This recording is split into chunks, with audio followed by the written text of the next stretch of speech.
Hello everyone and welcome to another video review for digital-delirium.com. This one's going to be a little bit different in that it's not going to be me sitting in front of a camera talking to you about some hardware. This one's going to be of a video game, the one that I just finished Let's Playing, which is Diablo, the PlayStation version. And let's get started, shall we? Let's talk about the story first off. Well, if you're a story buff and you're looking for a lot of story entwined with your RPG, look elsewhere. Diablo is not for you. But for those who appreciate a in-depth world with a lot of lore, there is a lot here, and there's far more backstory to this game than I can discuss in the time allotted me here. It would take me like 30-40 minutes just to go through it all. That's how much there is. So, for those of you who want to find all that out, I did a video where I just sat through all of the text blocks that give away the story, the backstory to this game, and there's a ton of it. So if you want to check that out, it's the very first video on my Diablo Let's Play, and you can watch that. It's called the Prologue, and it's about 40-45 minutes long, but I'll keep it simple here. Diablo exists in the world of Sanctuary, and inside Sanctuary is a kingdom called Kondoros. The leader of the kingdom of Kondoros, the guy that declared himself king, is King Leoric. He set up his kingdom in the town of Tristram, and Tristram is an ancient church that belonged to a group called the Horadrim. The Horadrim were a group of mages that, in times past, it was their job to hunt down the ancient primevals, the demons, and imprison them in soul stones. And they have done so, and below this particular church lies one of those soul stones, and something inside that soul stone is stirring. It is trying to reach out and possess the king, but it finds the king's will too strong to be able to do so. So it eventually gives up, but when it does, it leaves the king mad. His followers are forced to kill him. Then he goes after the archbishop of the kingdom, whose name is Lazarus, and enslaves Lazarus. He doesn't take him over, he enslaves him, and Lazarus leads the king's son Albrecht down into the labyrinth below the church. This is where you come in. You arrive in town, you've been gone for a few years, so you used to live here, and everything has just absolutely gone to shit since you got back. There are demons raiding the town at night, and people are dying. And Lazarus, the town believes he's still a good guy. They led a big mob down into the dungeon to try to get the king's son back. And it wound up being a trap where Lazarus led most of them to their death, and a few of them crippled and broken. And very few of them came back and were able to function normally in society. It is your job to explore the levels below the dungeon, find out what's causing the disturbance down below, and put a stop to it. And there's not that much story in the game itself beyond that. So if you're a big story buff, look elsewhere. This is not for you. Graphics. This game uses a simple graphics style that works well for it. And I'll be straight up and honest. The PC version of this game looks better than this PlayStation version. It really does. If you have seen the PC version, then you know that. And my videos may not be a 100% accurate representation of the look you're going to get if you decide to play the PS1 version, specifically because I used sharpening and color correction to make my videos look better. But it was designed to run on either S-Video, which was the best you could get out of a PlayStation 1, or Composite, which is going to cause color saturation and bleeding together and fuzzy images and stuff like that. Composite is better than what we had before, but it's still not very good. If you have either generation of Sony console that since then, you can play this game either with component cables, which the best you're going to get out of it is component cables on a flat screen, full screen television, or you can play it with an HDMI cable. But I'll tell you this ahead of time. This game does not upscale well. It does not upscale well at all. The graphics hold up pretty well overall, though. It looks pretty, it's colorful, it's dark, it's dreary. It works well for the tone of the game, which is very, very dark in nature. And it doesn't look or animate quite as well as Diablo 2 does, but that's a much newer game, so you wouldn't expect it to. But for being a game from 1996, this really looks good, and that's largely because they decided to go with sprites and a look that's supposed to mimic claymation, I think, over 3D, which a whole lot of games were doing 3D back then. And if it had gone 3D, it probably would look like crap today, but it doesn't. The PlayStation version does have a few nice graphical touches that the PC version does not, such as lighting effects on spells. If you cast a fireball, for instance, it will travel down the full corridor and light up the floor as it goes along. And it also has your reflection as you cross over water in this game. You can see your reflection in the water. That was not in the original game. A couple of very nice touches to try to enhance this version, but the PC version is the way to go if you're a graphics guy, but the PC version might be difficult to get to run. Now, sound. This game does not sound as good as its PC counterpart. You can tell that they dropped the quality of the voice recordings on everything on this.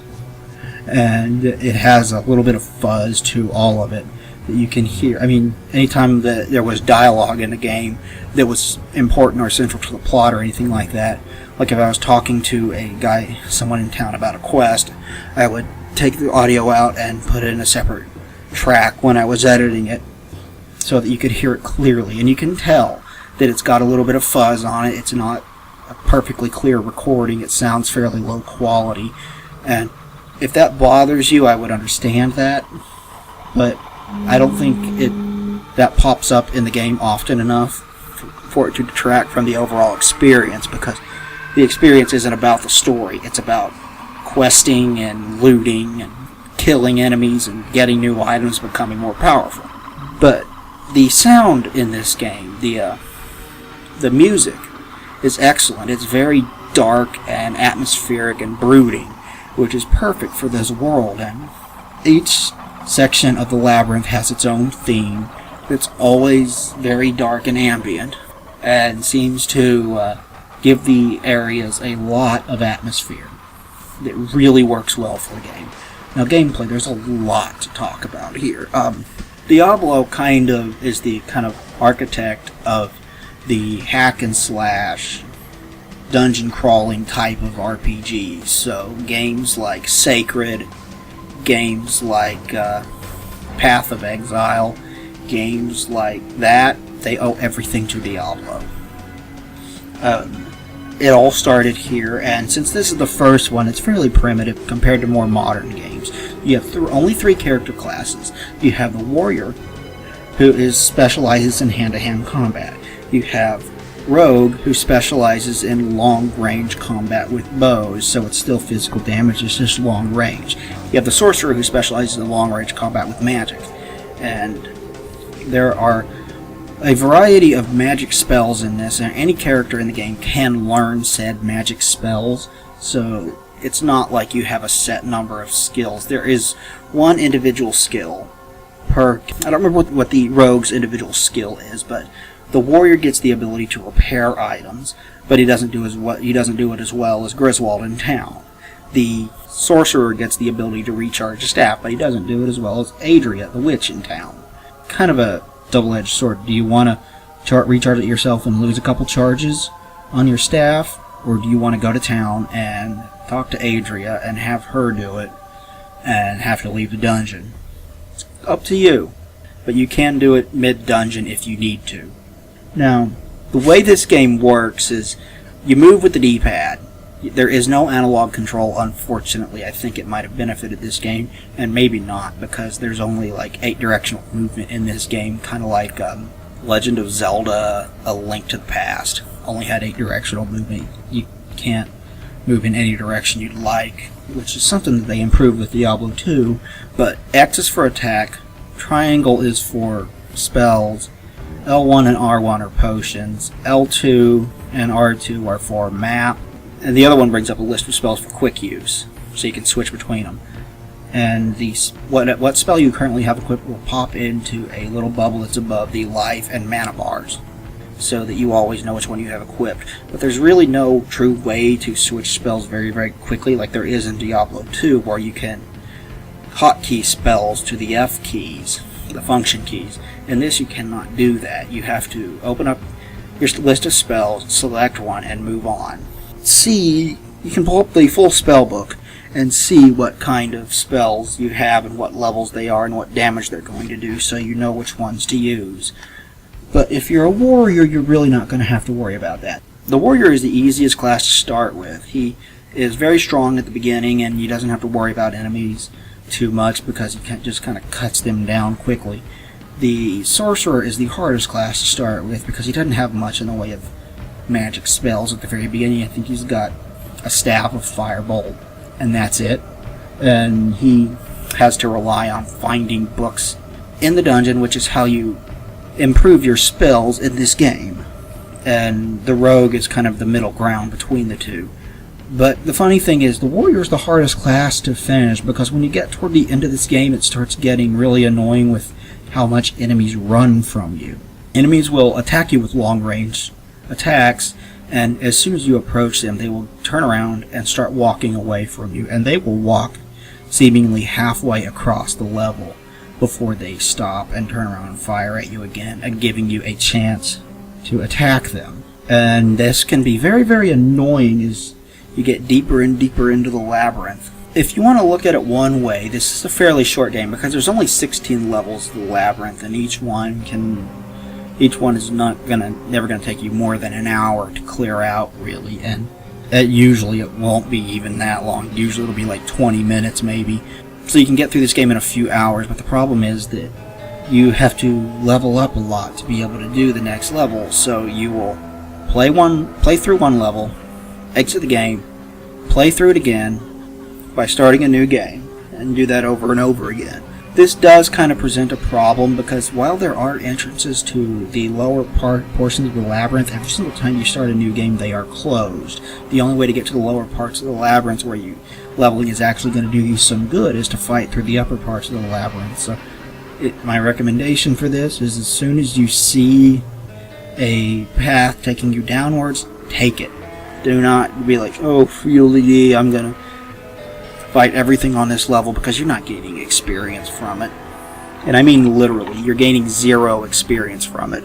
As you fight, you are constantly rewarded with gold, and you are constantly rewarded with items. And sometimes the items are good, sometimes they're bad, sometimes they're better than what you currently have equipped. Or you can use gold to buy items from Griswold in town, and Adria in town. And these will be a massive help to you, getting much more powerful. You'll get more powerful weapons and more powerful armor with more powerful magic properties on them. The whole goal is to make a character as powerful as you can so you can get down to the lower level and defeat the ultimate evil at the end of the game and see the ending of the game. And obviously the 3 different characters are going to play very differently. They don't play it too entirely differently because you always can get the same exact set of magic spells, but one focuses on bows, one focuses on close-up weapons, and one focuses on staves and uses spells almost exclusively to kill enemies, especially when you get down to the lower levels. The sorcerer is very, very weak, but he has very strong spells, and he can get a spell called Mana Shield, which takes all the damage that would go to his health and puts it in his mana, and that is a great help. Replay value. There is a lot of replay value in Diablo, and it's because, there are 3 difficulty levels. There's Normal, and Nightmare, which you can access after you reach level 20, and Hell, which I think you can access after you reach level 30 or 40. Don't quote me on that because I might be wrong. It's been a while since I've reached that level. It's been a while since I played through this game until I recently beat it twice, once with a sorcerer on a practice run and now with a warrior on the PlayStation version. But there's also 3 characters, so you have 3 characters with 3 difficulty levels. All you can do is play through it and gain more powers and more skills and everything else to make your character much, much more powerful and much stronger. And there's a certain addicting quality to that, and the constant loot drops. They've kind of given it the label of loot whoring, and I can understand why, but it's got an addictive nature to it. It's a lot of fun. Given that Diablo 2 is a much better game in every single way, it is difficult to go back in time and recommend the original Diablo over it. And Diablo 2 is much easier to get to run. The PlayStation version of Diablo is kind of expensive. It has problems. A, it does not run very well on 64-bit computers, which modern dual-core, quad-core, so on and so forth. Does not run very well on those if you can get it to run at all. And Diablo 2, for the most part, runs just fine on more modern machines. And 2, the enemies running from you constantly is just annoying.